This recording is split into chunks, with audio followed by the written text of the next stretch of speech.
The other experience that I had that I shared with you yesterday, and I'll share it again, was when I had spent the 3 months on the mothership. There was a moment where, you know, in the middle of their motherships, they have these huge park areas. And it could be anything like this, you know, like this. They could literally create anything in these areas. And this is where they educate the children, this is where the kids learn, this is where the children play, and the adults walk, and just everything is kind of centered around this. And all of the living quarters would be like, say, on the outside where the mountains are, here in the background. Those would be more or less like apartments. And they would go up, living quarters, and they would go up along the sides. And of course you'd have blue sky and clouds and things like that that are native to most worlds. And that's all created holographically, and there would be a breeze, and there's, you know, animals as well. There was a moment where I was lying on my back looking up at this, and I remember, now the children are all telepathic, so you don't hear a lot of screeching and yelling and, you know, screaming and all that stuff. But you could hear them running around and playing on the soil, on the grass, because I was lying on my back, looking up, thinking to myself, my God, you know, here I am in this incredibly beautiful place, and I'm on a ship, and we are traveling through space, you know, and it's just like, you know, how do you describe this to people? And I remember at that moment feeling the safest I think I have ever felt in this particular incarnation. It was the safest I'd ever felt. And, you know, I made note of that. I made note of that, about how safe I felt at that time. And it was just really, really awesome. And, you know, there have been a lot of moments like that.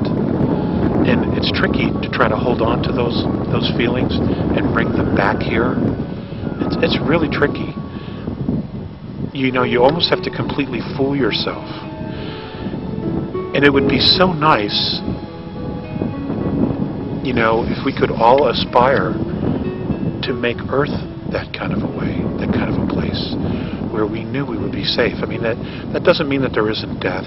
That doesn't mean there isn't accidents. But wouldn't it be something if we could all feel that sense of security, that sense of safety, that sense of wholeness, you know? And for me, when I'm here and I'm not with them, the only place I get that is in nature. You know, walking around in a place like this and listening to the ravens and the crows and or just listening to nothing, just listening to the quietness and tuning into my own frequency, you know. That's kind of, this is good, you know, this is good. You know, everybody needs to nurture their soul and to replenish their soul. You know, just check in with their soul. And, you know, that's what I do out here. You know, at least make the effort to have those moments so that you know what you're reaching for when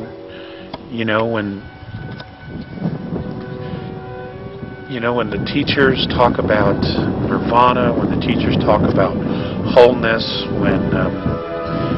of spiritual grace, just so that you know, so you'll recognize it. You won't fly right by it thinking, God, I'm never going to get it.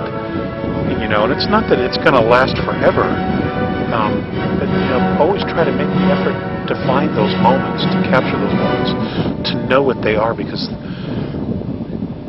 they're enormously healing, you know. And, you know, everybody has their own place, own way of doing that. Some people scuba dive. Some people skydive. Others go shopping, and that's where they find that bliss for themselves. You know, some like to hike in nature and just listen to nature. You know, everybody has their own, but be consciously aware of your day-to-day rituals and just make them sacred. Make your daily rituals sacred in some way so that, you know, you can reach those places or draw them to you. You know, there's a lot of worries these days. You know, the economy, wars all over, and you get worried about the final outcome of, you know, how all this is going to end up and how we're going to get to that safe spot for, for all of humanity. But you said something to me yesterday about a trump card. And it had a... Well, I said God has the ultimate trump card. The isness has the ultimate trump card. And, no matter how bad it gets, or out of control it gets, that trump card brings everything back to right. It brings it all back to normal, to balance. And, I'm just as guilty as stressing. I mean, we have to live and feed, and, we struggle financially, and, with children, and you worry about them, what's going to happen to them, and, you want to do, you don't want to get it wrong because you have kids. But, I keep going back to that place when I remember to go back to that place, that there is a higher power, and it does direct.